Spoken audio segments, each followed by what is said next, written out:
ஆண்டவர் வருகிற காலம் சமீபமாயிற்று, இனி காலம் கண்டிப்பாக செல்லாது. ஒருவேளை நீங்கள் கேட்கலாம், இந்த வருகையில் போகிறதுக்கு நான் என்ன செய்யணும்?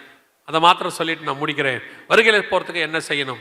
முதலாவதாக இயேசு கிறிஸ்துவின் ரத்தத்தினாலே பாவ மன்னிப்பின் நிச்சயத்தை பெற்றிருக்க வேண்டும். அது ஏங்க இயேசுவை ஏற்றுக்கிட்டால் தான் பரலோகத்துக்கு போக முடியுமா? இவ்வளத்தையும் சொன்ன இயேசு தான் பரலோகத்துக்கு வழியும் சொல்லி வச்சிருக்கிறார். மற்றவங்களுக்கு இவ்வளவு நடக்கும்னு தெரியாது, அவங்களுக்கு வழியும் தெரியாது. இவருக்கு தான் எல்லாம் தெரியும், அவருக்கு தான் வழியும் தெரியும். அவரே வழியும் சத்தியமும் ஜீவனுமாய் இருக்கிறார். அல்லேலூயா.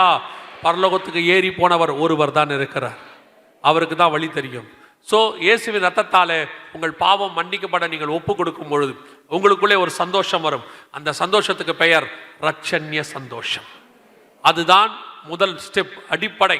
ஒருவேளை பின்மாற்றம் அடைஞ்சு ஏற்கனவே இயேசுவை ஏற்றுக்கொண்டு ஒருவேளை ஏதோ ஒரு சூழ்நிலை பின்னாடி போயிருந்தீங்கன்னா ஆண்டவர் மீண்டும் உங்களை அழைக்கிறார், மீண்டும் உங்களுக்கு இன்னொரு வாய்ப்பு கொடுக்கிறார். ஒருவேளை இயேசு அறியாமல் இருந்தீங்கன்னா, இன்னைக்கு உங்களை யாராவது கூட்டிகிட்டு வந்திருந்தாங்கன்னா, இவ்வளோ காரியங்களை 2500 வருஷத்துக்கு முன்னாடி துல்லியமாய் உரைத்த இயேசு கிறிஸ்து தான் உங்களுக்கு ஒரு அழைப்பை கொடுக்கிறார். அவர் மீண்டும் வரப்போகிறார். அந்த அழைப்பில் உங்களையும் உங்கள் குடும்பத்தையும் காப்பாற்ற விரும்புகிறார். அல்லேலூயா. இந்த இயேசு கிறிஸ்துவை போல மெய்யான தேவன், உண்மையுள்ள தேவன், பரிசுத்தமுள்ள தேவன், அன்பான தேவனை உலகத்தில் நீங்கள் வேற எந்த இடத்துலையும் நீங்கள் பார்க்க முடியாது. அந்த ஒரே தேவன் ஆண்டவராக இயேசு கிறிஸ்து. அல்லேலூயா. சபைக்கு நான் வந்துட்டேன், சபைக்கு வந்தாச்சு, இனி நான் பரலோகத்துக்கு போன என்ன செய்யணும் அப்படின்னா, அடுத்து நீங்கள் செய்ய வேண்டிய மிக முக்கியமான விஷயம், வேதம் சொல்லுது, ஒருவன் ஜலத்தினாலும் ஆவியினாலும் பெறவாவிடில் பரலோக ராஜ்யத்தில் பிரவேசிக்க முடியாது. ரெண்டாவது நீங்கள் செய்ய வேண்டிய மிக முக்கியமான விஷயம், பிதா குமாரன் பரிசுத்தாவின் நாமத்தினாலே தண்ணீரில் மூழ்கி ஞானஸ்தானம் எடுத்திருக்கணும். ஞானஸ்தானம் எடுக்கணுமானா அது ஏன் அப்படின்னு கேட்டால், ஞானஸ்தானுடைய அர்த்தம் என்னன்னா, நீங்கள் எந்த ஒரு பொருளை வாங்கிட்டு வந்தாலும் நார்மலாக நம்ம செய்யக்கூடிய ஒரு விஷயம், அதை கழுவிட்டு யூஸ் பண்ணுவோம். புது பொருளாக இருந்தாலும் நம்ம என்ன செய்வோம்? கழுவிட்டு யூஸ் பண்ணுவோம். நீங்கள் என்னதான் ஃப்ரிட்ஜிலேருந்து எடுத்தாலும், கருவேப்பிலை கொத்தமல்லியாக இருந்தாலும் என்ன பண்ணுவீங்க? நீங்கள் பார்க்குறத பார்த்தா நாங்களாம் அப்படி இல்லையே. ஏன்னா ஒரு சில கூட்டம் எப்படி இருக்குன்னா, கருவேப்பிலை கொத்தமல்லியாக அவங்க கழுவிட்டு போடாதெல்லாம் குரூப் இருக்குது. இன்னொரு குரூப் இருக்குது, அது எப்படின்னு கேட்டிங்கன்னா, இந்த பவுலர் பவுல் போடுவார் பார்த்துருக்கீங்களா? கிரிக்கெட்டில் பவுலிங் போடுவார். அவர் போடுறதுக்கு முன்னாடி என்ன பண்ணுவார் தெரியுமா? இப்படி அதே மாதிரி கொத்தமல்லி கருவேப்பிலை இப்படி தரவிட்டு போடுற குரூப்லாம் இருக்குது. நீங்கள் பார்க்குறத பார்த்தா எனக்கு அப்படி தான் தோணுச்சு. அது கழுவி போடுறோமா? நாங்கள் அர்ஜென்ட்டில் பிள்ளையை கலப்புற ஸ்கூலில் எங்கே கழுவுறது? அப்படியே ஒரு போலிங் போட்டு உள்ளே போட்டுற வேண்டியதுதான் அப்படின்னு. இல்லை, எந்த ஒரு பொருளை வாங்கினா நம்ம என்ன செய்வோம்? ஒரு சுத்தமான பொருளையே கழுவி தான் செய்வோம்னா, நம்ம இத்தனை ஆண்டு காலம் உலகத்தின் பாவத்தில் அசுத்தமாக இருந்திருக்கிறோம். கர்த்தர் மீண்டும் கழுவி நம்மை சுத்திகரிக்க விரும்புகிறார். இந்த ஞானஸ்தானம் எல்லாத்துலையும் இருக்கு, ஆனால் அதை சொல்லி கொடுத்தது நம்முடைய ஆண்டவர் தான் முதலாவது. அல்லேலூயா. தண்ணியில் மூழ்கி எடுக்கணும் இல்லைங்க, நான் குழந்தையிலேயே அந்த காலத்திலேயே எங்களுக்கு கொடுத்துட்டாங்களே அப்படின்னா, வசனம் தெளிவாக சொல்லுது, ஞானம் வந்த பிறகு எடுக்கிற ஸ்நானம் தான் ஞான ஸ்நானம். ஞானம் எப்போ வரும்? கர்த்தருக்கு பயப்படுதலே ஞானத்தின் ஆரம்பம். நீதிமொழிகள் 1:7 சொல்லுது. எப்போ கர்த்தருக்கு பயப்படுவோம்? தீமை விட்டு விலகுதலே கர்த்தருக்கு பயப்படுகிற பயம். அப்போ ஞானஸ்தானம் எப்போ எடுக்கணும்? தீமை விட்டு விலகி கர்த்தருக்கு பயந்து, இனி பாவம் செய்ய மாட்டேன் அறிக்கை செய்து, பாவத்துக்கு மரித்து நீதிக்கு உயிர்த்தெழுதல்.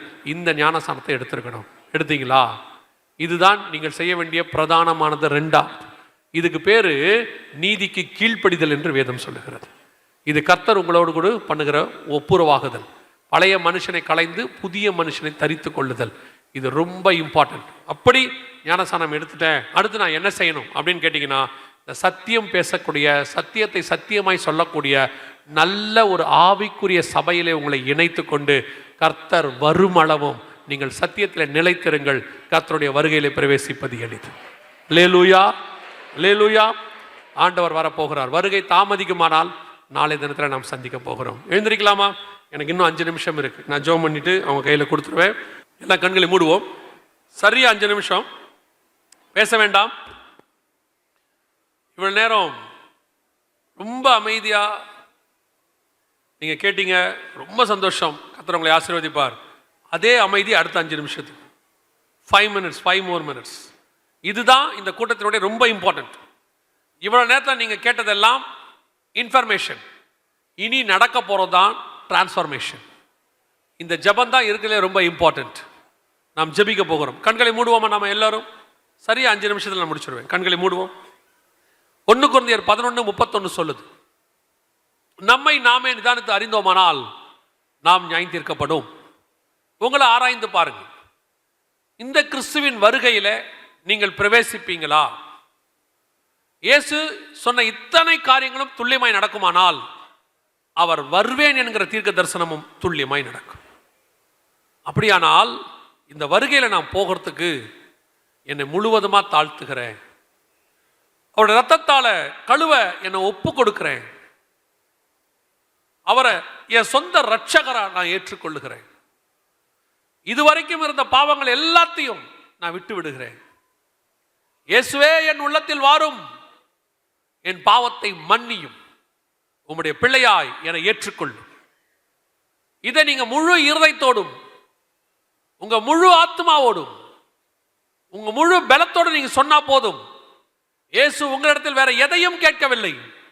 அவர் கேட்கிறது ஒன்னே ஒண்ணுதான், உங்களுடைய மனம் திரும்புங்கள், பரலோக ராஜ்யம் சமீபமாய் இருக்கிறது. உங்களுக்காக அவர் எல்லாவற்றையும் செஞ்சிட்டார். ஜஸ்ட் ஆண்டவர் உங்ககிட்ட கேட்டது கமிட்மெண்ட், ஒப்பு கொடுத்தல் மட்டும். ஒரே ஒரு நிமிஷம் கண்களை மூடி அமைதியா அப்படி ஒப்பு கொடுக்க விரும்புறவங்க உங்க இருதயத்தை ஆண்டவருக்கு நேரா என்ன பாவம் இருந்தாலும் அதை ஆண்டவர்கிட்ட ஒப்பு கொடுங்க. ஆண்டவரே, இயேசு கிறிஸ்துவின் ரத்தம் சகல பாவங்களையும் மன்னிக்கும். நீ யாராயிருந்தாலும் இயேசு மன்னிக்க வல்லமை உள்ளவர். ஒரே ஒரு நிமிஷம் மட்டும் கண்களை மூடி அமைதியா ஒப்பு கொடுங்க பார்ப்போம். அந்த நேரத்தில் எல்லா கண்களை மூடி இருப்போம். ஒரே ஒரு கேள்வியை கேட்டு ஜெபித்து முடிக்க விரும்புகிறேன். நான் இன்னும் தண்ணியில மூழ்கி ஞானசானம் எடுக்கவில்லை. நான் ஞானசானமே இது வரைக்கும் எடுக்கல. இல்லை சத்தியம் தெரியும் ஆனா எடுக்கல. இல்லை எனக்கு அந்த சத்தியம் தெரியாது. ஒருவேளை நான் குழந்தையில தான் எடுத்தேன், அது ஞானசானம் இல்லைன்னு எனக்கு இப்ப தெரிஞ்சிருச்சு. நான் ஞானசானம் எடுக்க என்னை ஒப்பு கொடுக்கிறேன், தண்ணியில மூழ்கி எடுக்க என்னை ஒப்பு கொடுக்கிறேன் அப்படின்றவங்க மட்டும் உங்க வலது கரத்தை உயர்த்துங்க. நான் உங்களுக்கு ஜெபிக்கிறேன். ஞானசானம் எடுக்க ஒப்பு கொடுக்கிறவங்க, இது வரைக்கும் எடுக்காதவங்க நல்ல கரங்களை உயர்த்துங்க. அது உங்களுக்கும் தேவனுக்கும் உள்ளது. உங்கள் நிமித்தம் பரலோகம் சந்தோஷப்படும். அநேகருடைய கரங்கள். இந்த ஊழியக்காரங்க என்ன செய்யலாம்? இவங்களை நாம் ஜெபிக்க போகிறோம். கடைசியாக கர்த்தர் இன்னைக்கு என்னோடு கூட இடைப்பட்டு இருக்கிறார். கர்த்தருடைய வருகை மிக சமீபங்கிறது எங்களுக்கு தெரிஞ்சிருச்சு. இன்னும் நானும் என் வீட்டாரும் இந்த வருகையில எப்படி ஆகணும் போகணும். இனி எங்களுக்கு உலகம் பாத்திரமா இருக்க வேண்டாம். நாங்கள் என்னதான் உலகத்துக்குள்ள இருந்தாலும் எங்களுடைய எண்ணம் ஏக்கம் எல்லாம் இயேசுவை சந்திப்பது, அவரோடு கூட மர்வமாகி பரலோகத்துக்கு போகுது. இனி நாங்கள் அதுக்காக காத்திருக்க போகிறோம். அந்த இமை பொழுது நாங்கள் தவற விட விரும்பல. அந்த கடைசி நிமிஷத்தை நாங்கள் எப்படியாவது அவர் கூட போகணும் அப்படின்னு சொல்லி தீர்மானம் எடுக்கிறவங்க எல்லாம் கரங்களை ஆண்டவருக்கு நேராக உயர்த்தி, ஆண்டவரே நீர் வரும் பொழுது சந்திக்கிற கூட்டத்தில் நாங்கள் இருக்க வேண்டும். ஒப்பு கொடுத்து ஜெபம் பண்ணுங்க. இந்த ஜெபத்தை கர்த்தர் கனப்படுத்துவார். உங்க வாயின் அறிக்கையை கர்த்தர் கனப்படுத்துவார். உங்க ஜெபத்துக்கு ஒரு பதில் வரும். இயேசு வரும்போது உங்களையும் உங்கள் குடும்பத்தையும் கர்த்தர் தம்மோடு கூட எடுத்துக்கொண்டு போவார். சர்வ வல்லமை உள்ள எங்கள் தகப்பனே, இந்த முதலாம் நாளுக்காக உமக்கு நன்றி. கிருபையுள்ள கரத்தில் எங்களை தாழ்த்துகிறோம். ஞானஸ்தானத்துக்கு ஒப்பு கொடுத்த பிள்ளைகளுக்காய் ஸ்தோத்திரம். சீக்கிரம் ஞானஸ்தானம் எடுக்க கர்த்தர் கிருபை தருவீராக. விசேஷமாய் கரங்களை உயர்த்தி ஜெபித்துக் கொண்டிருக்கிற ஒவ்வொருத்தருக்காய் நாங்கள் ஜெபிக்கிறோம். நீர் வரும் பொழுது இந்த கூட்டம் அப்படியே உம்முடைய வருகையிலும் காணப்பட கர்த்தர் கிருபை தருவீராக. மகிமையின் தேவன் வெளிப்படும் போது நாங்கள் மறுரூபமாகி மத்திய ஆகாயத்தில் உம்மை சந்திக்க கர்த்தர் எங்களுக்கு கிருபை தருவீராக. அது வரைக்கும் எல்லாவித பாதுகாவலோடு கர்த்தர் எங்களை பாதுகாத்துக் கொள்வீராக. இவர்களுக்கு விரோதமாய் உருவாக்கப்படுகிற ஆயுதங்கள் வாய்க்காதே போவதாக. உலகமோ உலகத்துக்கு உண்டானவைகளை இவளை இழுக்காதபடி கர்த்தர் வேலி அடைத்து பாதுகாத்துக் கொள்வீராக. மகிமையுள்ள கரத்தில் எங்களை தாழ்த்துகிறோம். எங்கள் ஆண்டவர் இயேசு கிறிஸ்துவின் நாமத்தில் ஒப்பு கொடுத்து ஜெபிக்கிறோம். ஜீவனுள்ள நல்ல பிதாவே.